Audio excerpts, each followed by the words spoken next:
Welcome, welcome, welcome, ladies and gentlemen, boys and girls, to dun, da, da, da, the Mr. Christopher Show, the show where I talk about whatever I want because it's my show. And yeah, I know it used to be a weekly thing, it used to be a regular thing. It's been a while, and you know what? I've been out there living. It's been a wild ride. So I'm here today with a familiar face, one of my favorite people to chat to, Miss Crystel Crowford, coming to us all the way from, is it Panama at the moment? Where are you, my No, dear? I'm in Colombia now. Colombia. You left Panama and you're in Colombia.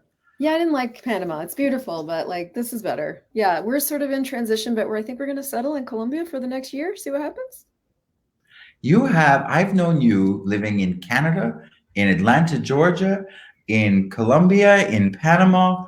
You I get around. you get around, round, round, you get around. Yeah, Yeah, and your life is changing a lot, and my life is changing a lot. And one of my favorite things that you facilitate around has nothing to do with that and probably everything at the same time, which is sales and marketing. You have this class coming up. And every time you do a class on this, I'm like, can I can I be there? So you can. So I know that here's the parts that I know and then the rest I'm just excited about. So the parts that I know is that this class coming is an extension of the Hustler's Guide to Sales and Marketing. The Yeah, furthering of that topic. Can you talk a little bit more about what you told us in terms of like where you want to go and what this is and it starts somewhere in the middle of all that? totally. So about a year ago, I did this class called The Hustler's Guide to Sales and Marketing, and it was wildly popular, and it actually became a prerequisite for anyone becoming a certified facilitator of Access. They have now, to become a facilitator, have to go buy that class and listen to it. What I talked about in that class was obviously sales and marketing, and there were a few sort of themes that I talked about based on people's questions and where I could see people were operating from when they approached sales. Um, a lot of it had to do with need. See, when a lot of people try to sell or try to promote, they have this like validation they're trying to create by closing the deal, by getting the sale. And if they get the sale, that's the result they wanted, they must have done a good job, they must be right. But what's behind that usually is this need that people function from, where if they don't close the sale, they're wrong. And what I was trying to show people, particularly with that class, if you could put it into one topic or sentence, was that it's when you have no need and no point of view and total allowance for whether people buy from you or not, that it's so much easier for them to choose it. Yeah. Yeah, it's so interesting because I was in that class and also hadn't really re-listened to it until I got invited to be a part of this. So I've been like diving back into that class and there's so many one things that you said. And I was like, one of the things you said in that class that I think is worth for people to hear is like, you ask Gary, what's the one question I can ask you or thing that I can choose that would increase the sales of the Antique Guild? Because that's one of the businesses that you're a huge part of. And he told you to go around to each item in the store and pock and pod your point of view about it you know and then see what happens, and so your sales increased is what I understand. Massively. And I took that, actually, I heard that and then I wrote it down for me to do it, and then I never did it. And literally last week I was like, I'm going to do this. I think I've misidentified and misapplied kind of what my job is. And so I went around to all the classes that I had on and the products in the shop, and I'm in the process now of just pock and potting all my points of view about them. And what I was surprised about is that I had points of view. But when your point of view creates your reality and you're unconscious about your points of view, then you're at the effect of them. And so I was like, I have lots of points of view about this. Never mind. Right, wrong, good, bad, pot, all nine shorts, boys, poets, and beyonds. So I'm really excited about where else we can go. Can you tell me a little bit about what you're aware of is still yet to like explore with this? Yeah. So probably it's a little complicated because I think if you've premeditated what a class is going to be about before you get to the class, Yeah. you've kind of come to a conclusion, or you've taken a point of view. Like what the class will very much be determined by who chooses to attend and the questions they ask. Yeah. And I generally have a look beforehand, like even just energetically of like, okay, where can we go next? And what is pinging energetically now as something we can talk about. And the one thing in particular, in terms of promoting or marketing, I'd love to have the conversations about is I'm going to use a term that might not, anyway, walking your talk is essentially what I want to look at, or being congruent with what you're talking about. Like, have you ever been to a seminar or read a book from somebody who says they have all the answers and that they know everything about a particular topic? Like, say they're trying to tell you how to live a healthier lifestyle or make more money or whatever it is. And you go, hang on, there's something really hypocritical about this. Or there's like, I don't get that that's how this person actually lives. They're just talking. And that's what I mean. That kind of thing where instead of promoting anything and trying to sell it and market it, you just be it. You know, like I be an enthusiasm which allows me to sell, because I look at each of the products that I have, whether they're antiques or whether they're seminars, and I see that the gift that they are in people's lives, and get that by offering something to someone that is a gift, I'm not taking anything from them by receiving their money. Yeah. Like they're not losing out. Yeah. I recently put together an invitation for a 3-month business thing with me. And when I was putting it together, I was really aware of the possibility and was playing around with what it wanted to cost or what I wanted to try, all the kind of the particulars. And what I allowed to shape the invitation was, what is this, and what would create something for the people choosing it? Because that's what I got really aware of that. I'm like, this isn't about me and money. This is about the choice for this and what that creates in the other person's life. So the gift of it. And it was really then easy to talk to people about it, even though it was higher than I'd ever charged. I didn't have that hitch in my world because I just knew what it was, what was possible, and what it could create for someone that chose it. So it's it's different than other things that I've done where I've just kind of promoted and done a lot of the doing, but I didn't have that same being, knowing, perceiving, and receiving of the thing. So I'm excited about that difference, because I've been really playing with this myself of like, what is this for me? And then functioning from there instead of trying to get, which I think to me, is that kind of more what you're talking about when you're like promoting, is the almost like the disbelief in what you're doing, or the not allowing yourself to receive from what it is that you're creating. And when you have to promote it, you've got something to prove. Okay. And you only have to prove something if you don't believe it's true. Yeah. Like, I called this Zoom today, this live that we're doing, "Don't look at the man behind the curtain," because that's the way most marketing functions from. There's a man behind a curtain pulling levers. Like the billions of dollars that has gone into neurological research to see how people respond to marketing messages and advertisements is unreal. Like what testimonial really is. Like we talk about testimonial in advertising, and what I see a lot of people calling it is basically when someone who's used one of your products or services promotes it or gives their experience of it. But what testimonial actually is, from an advertising point of view, is when you're watching an ad and they've placed a character in the ad who they want you to relate to. Mm-hmm. They want you to see yourself as like in my case, they'd put somebody in the ad who was a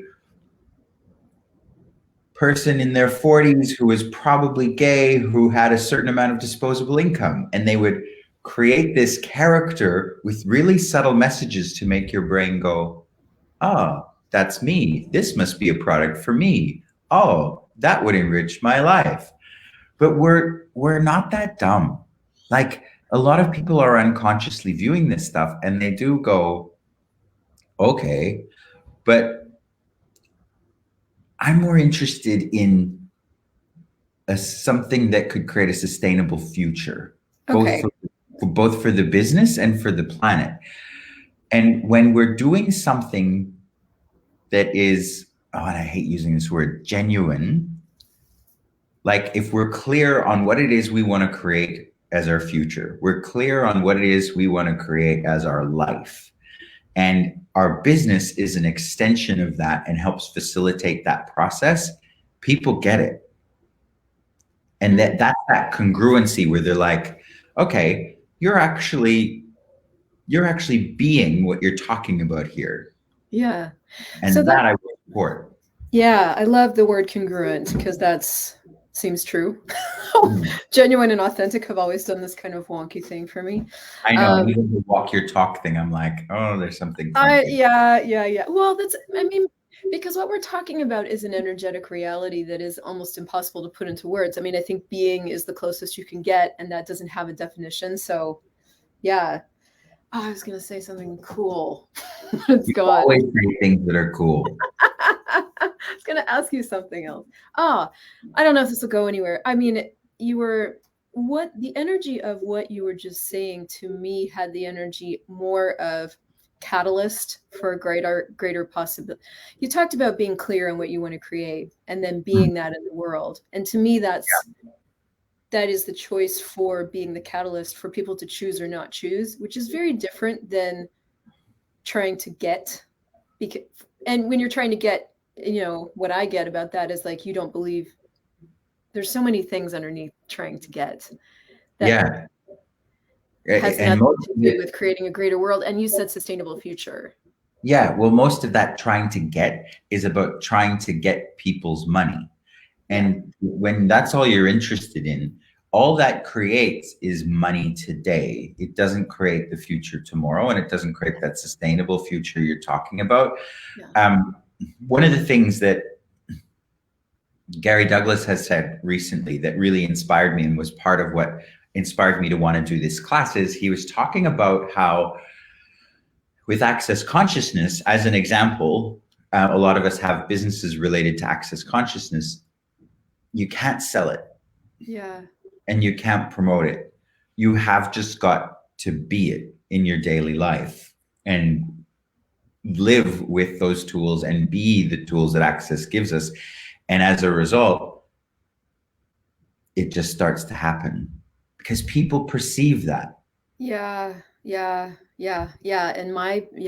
And so from my experience, I don't know, I'm playing with this all the time. It's more about like exposing energetically and infusing than it is about selling.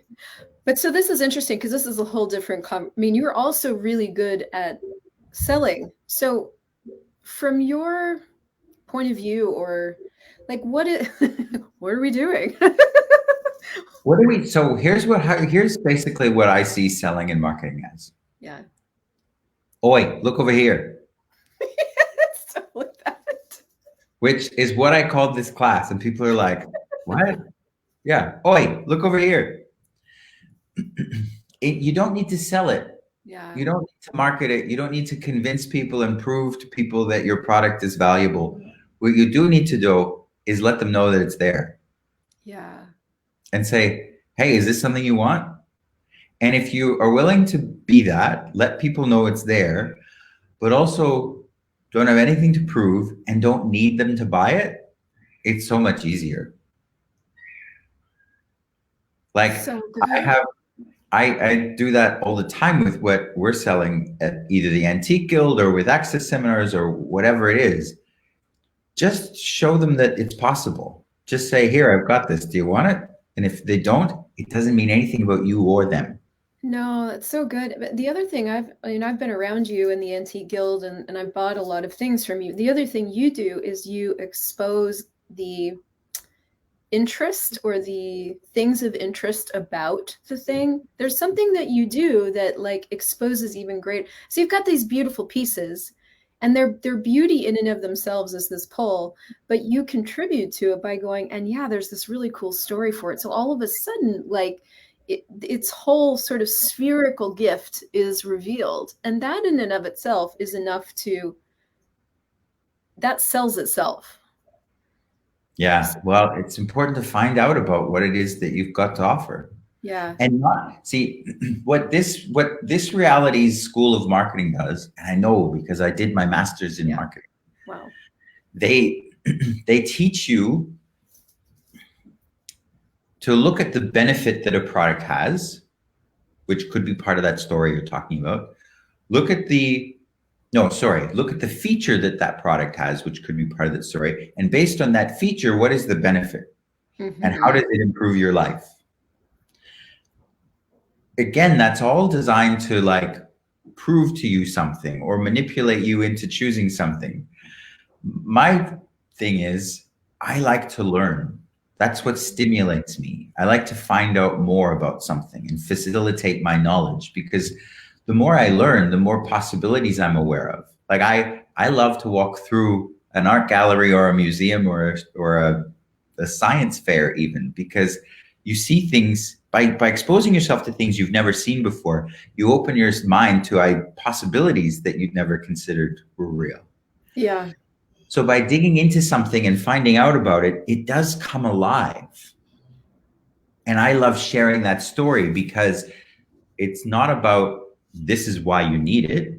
Yeah. Or this is why you should buy it. This is why it's valuable. It's just, hey, isn't this cool? That's cool, because I like doing that with the tools of access consciousness. That's one of the things that I do all the time is like, I'll take a tool, like interesting point of view. I have this point of view that just sort of gets glossed over. Like I've used it a ton of times. We've talked about it a ton of times. And then I go into it further and I'm like, what is this really though? What is this universe of interesting point of view? Because that brings it alive for me. And then that's an aliveness that I want in the world. And that's an aliveness that I want to invite people to. And that's what allows things to really bloom. So that's cool. I'm grateful for that.